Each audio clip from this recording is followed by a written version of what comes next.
c'est parti, hein. Allez hop, let's go. Hein. Alors aujourd'hui, j'avais envie de vous parler du stress parce que bon, on est en 2021 et qu'avec le Covid-19 et compagnie, on est hyper stressé. Et donc, moi, tu sais, je suis naturopathe. Et donc, voilà, il y a plein de petites astuces pour pouvoir gérer son stress de manière plus ou moins naturelle et plus ou moins bien naturelle. Hein, on va y arriver. Au mois de février, j'ai choisi comme thème le stress, donc c'est aussi le thème de mes ateliers aromathérapie. Donc j'en reparlerai à la fin. Dans ce live, je vais parler de nutrithérapie, je vais donner quelques astuces de méditation, de techniques naturelles pour gérer son stress.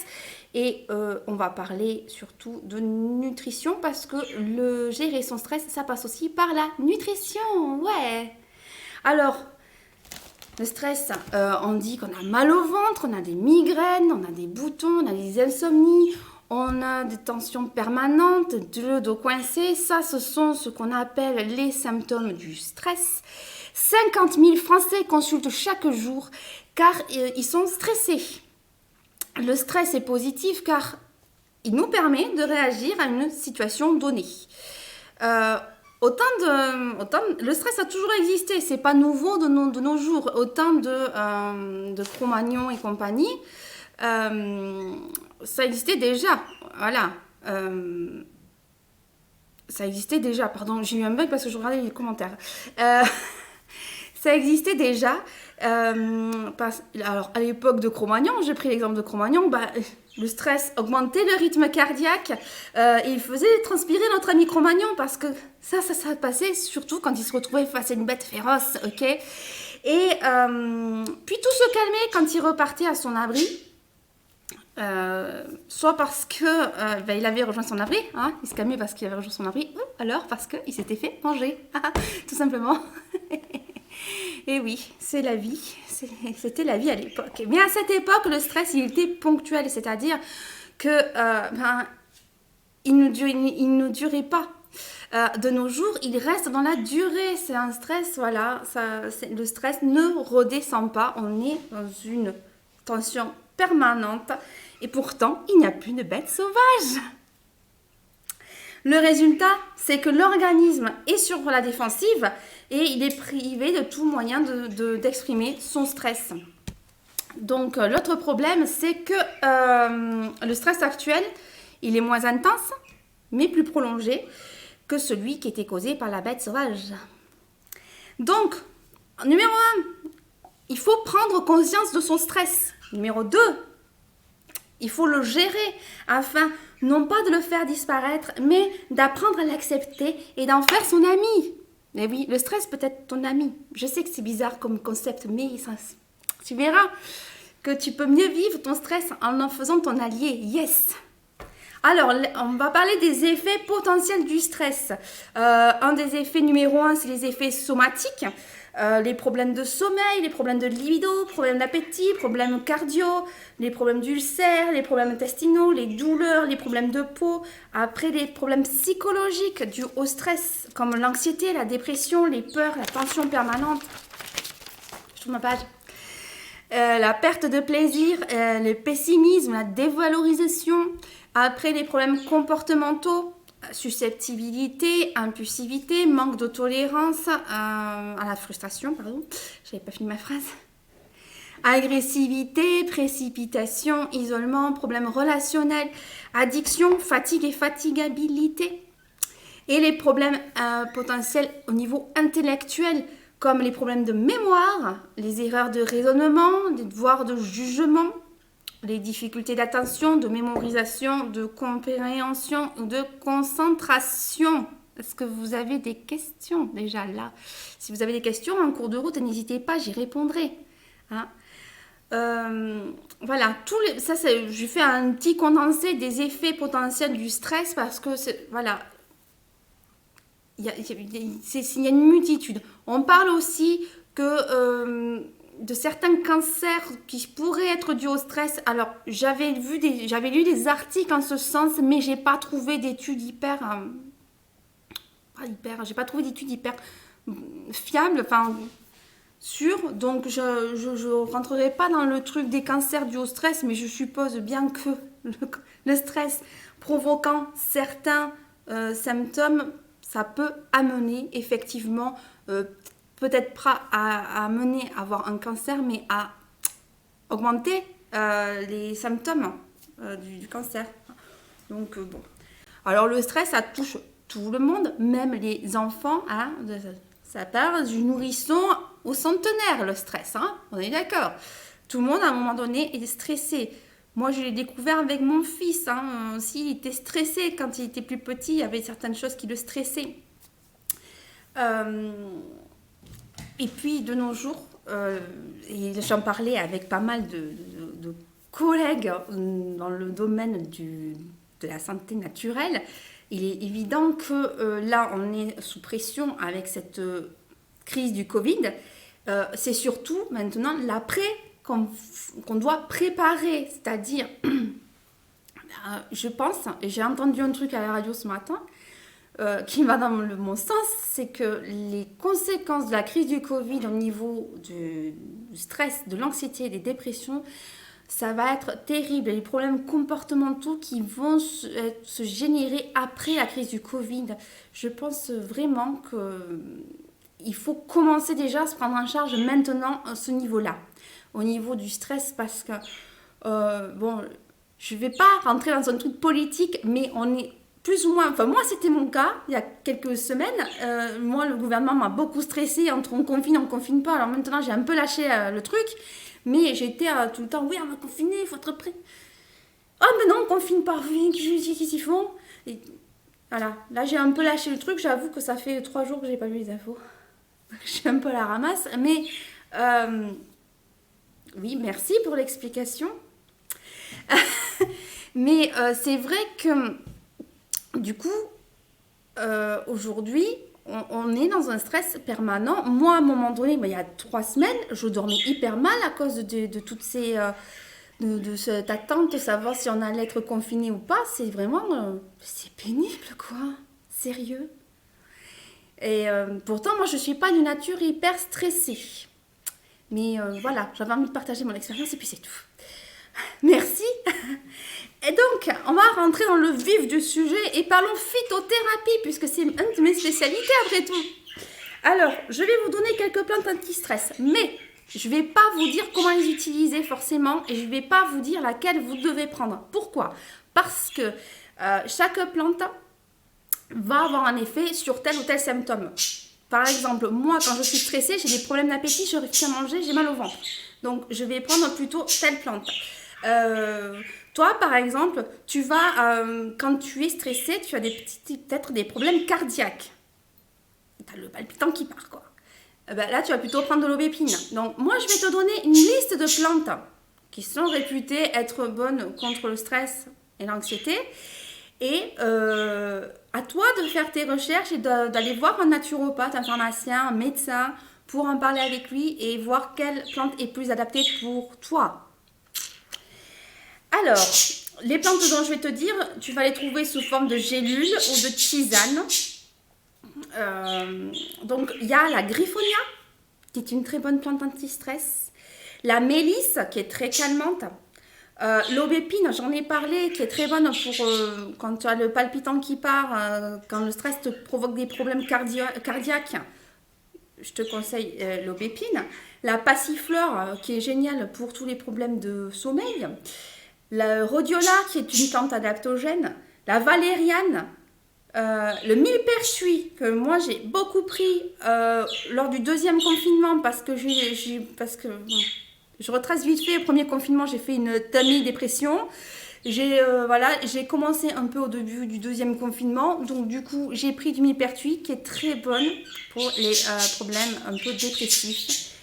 Et la dernière, si tu ne comprends pas comment ça se dit, je vais te l'écrire tout à l'heure. Ça s'appelle l'ashwagandha. C'est une plante de la médecine ayurvédique que moi, je kiffe. Si je devais en garder que 2 dans ma liste, ça serait la millepertuis et l'ashwagandha. C'est une plante adaptogène. Elle va autant diminuer ton stress et ton anxiété qu'elle va te tonifier. Elle s'adapte à ce dont tu as besoin. Je l'ai beaucoup utilisée, c'est vrai que je l'utilise plus depuis un moment, mais quand j'ai été opérée en 2019, et donc j'étais super stressée, et du coup j'ai pris cette plante-là, et je t'avoue que j'ai fait une cure, et ça m'a fait beaucoup de bien. J'ai eu la meilleure opération du monde, le meilleur réveil post-anesthésie du monde. D'ailleurs, c'était même le meilleur réveil de ma vie entière. J'étais tellement zen et cool que c'était génial. Donc, oui, ce sont des plantes que je te conseille. Si tu veux avoir la liste tout à l'heure, un article sur mon blog va sortir avec la liste des plantes plus détaillée. Voilà. Ensuite, on va parler de l'alimentation anti-stress. Alors là, j'en vous ai fait une liste. Je vous ai fait une super liste. Je m'installe. Et donc, les plantes, l'alimentation anti-stress, oui, parce que moi, je pars du principe, enfin, la naturopathie part du principe, avant toute chose, que que notre médicament, notre alimentation doit être notre médicament. Qui c'est qui a dit ça? Qui c'est qui a dit ça? Bien sûr.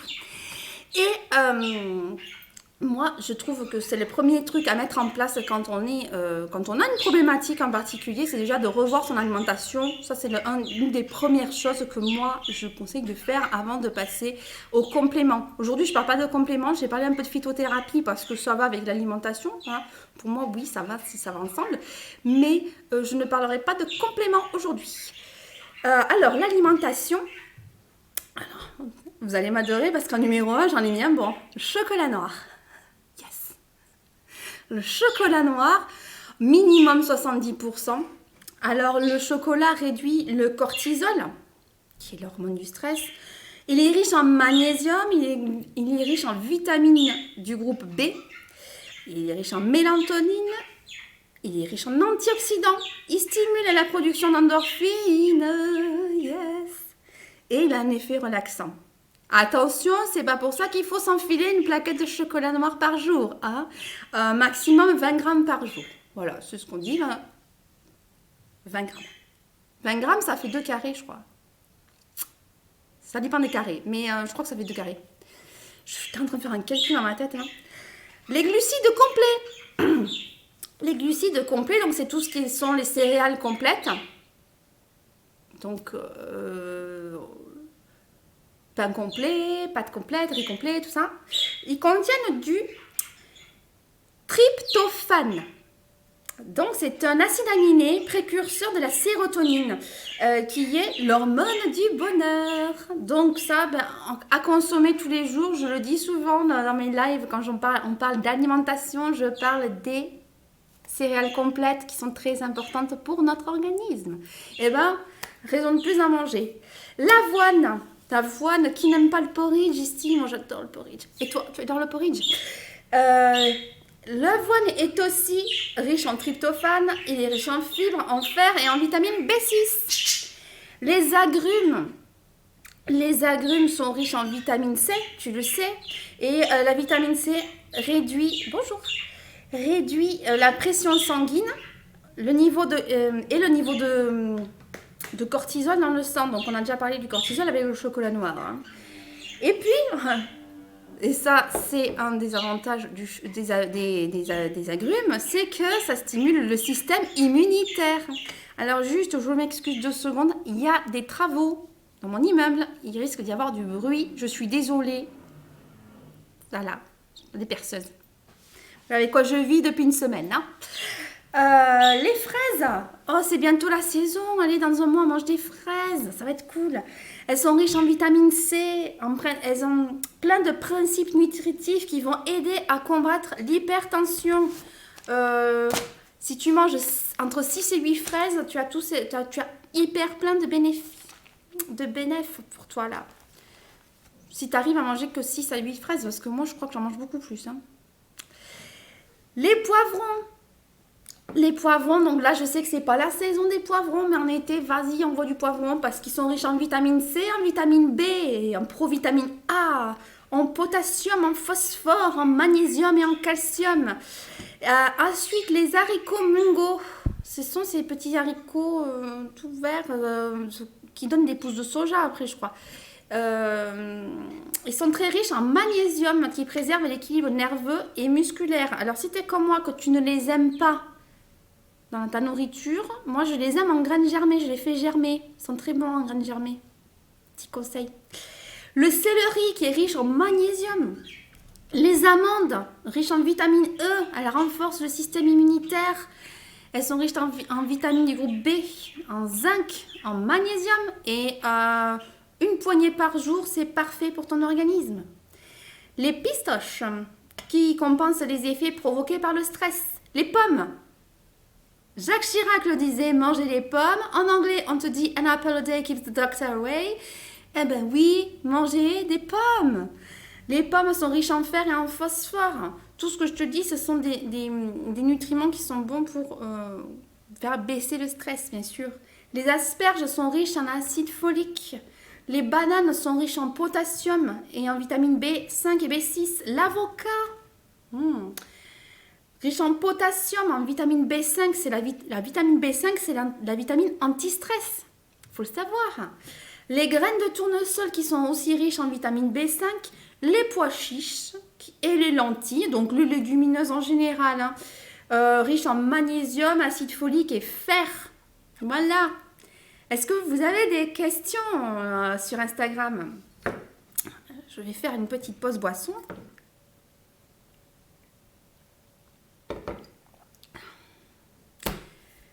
Et bonjour. Là, je vois qu'il y a du monde qui nous rejoint, c'est cool. Ensuite, on va parler de techniques anti-stress. Il y a plusieurs techniques anti-stress, tu en connais certainement. Moi, je vais t'en donner 8 pour l'instant.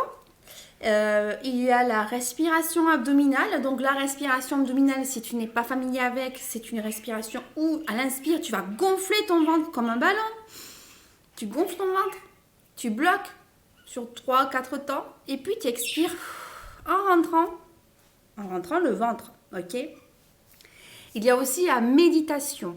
Alors, pour ceux qui ne méditent pas, qui ne connaissent pas la méditation, ne vous en faites pas tout un drame, ok? Je sais que ça a été mon cas quand j'ai commencé la méditation, j'avais envie de commencer la méditation, mais je me disais, mais c'est quoi ça, la méditation? Ça a l'air hyper compliqué à faire. On te dit de rester 1 heure assis à faire Om comme ça, dit avec le mudra et machin. Non, c'est pas ça la méditation du tout. J'ai écrit un article sur mon blog, je t'encourage à aller le lire. Je démystifie un peu la méditation parce que la méditation, c'est un truc qui peut être hyper cool. C'est un truc qui peut...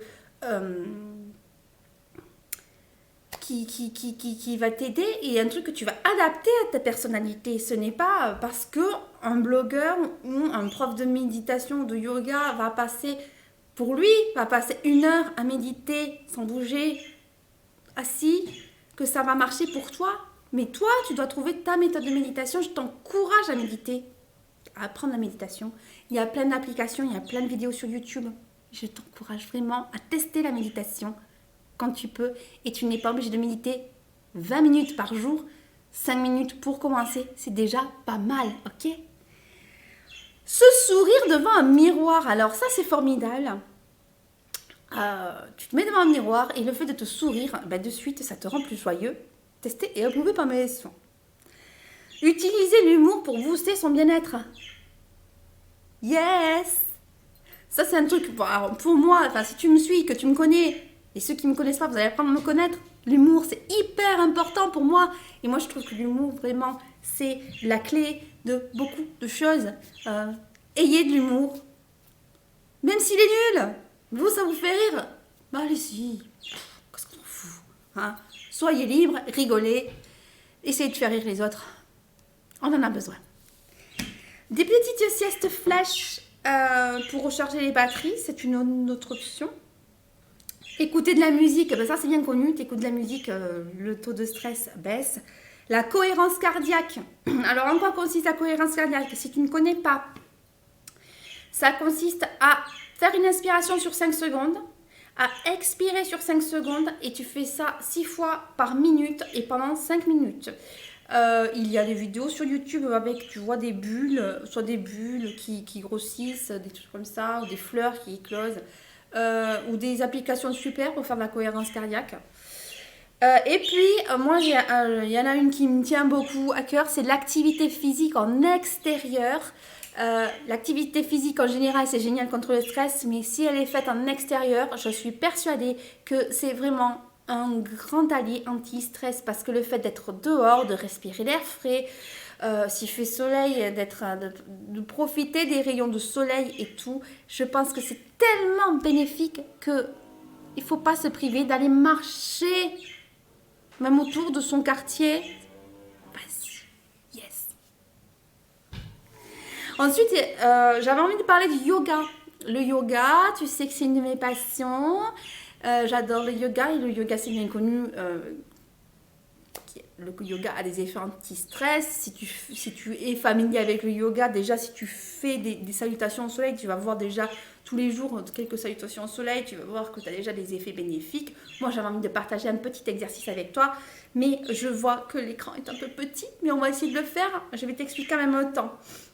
Donc, un petit exercice que tu peux faire assis, au bureau, n'importe où, en attendant le bus, debout, couché, non, peut-être pas couché, mais assis ou debout, n'importe où, tranquillement, dans ta voiture, c'est un peu chaud parce que c'est un peu bas de plafond, dans le bus, dans les transports, n'importe où, c'est hyper adaptable, au bureau, à l'école, voilà.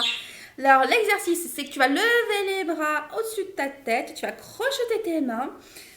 Alors ça l'inspire et puis t'expires, tu vas pousser en avant et faire le dos rond. Tu remontes, tu t'étires. À l'inspire et tu relâches. Et voilà, un petit exercice, un petit enchaînement à refaire. On le refait, je monte les bras au ciel, je crochette. J'expire, je fais le dos rond. J'inspire, je lève les bras, je m'étire et je relâche. Voilà, ça m'a donné chaud d'un coup.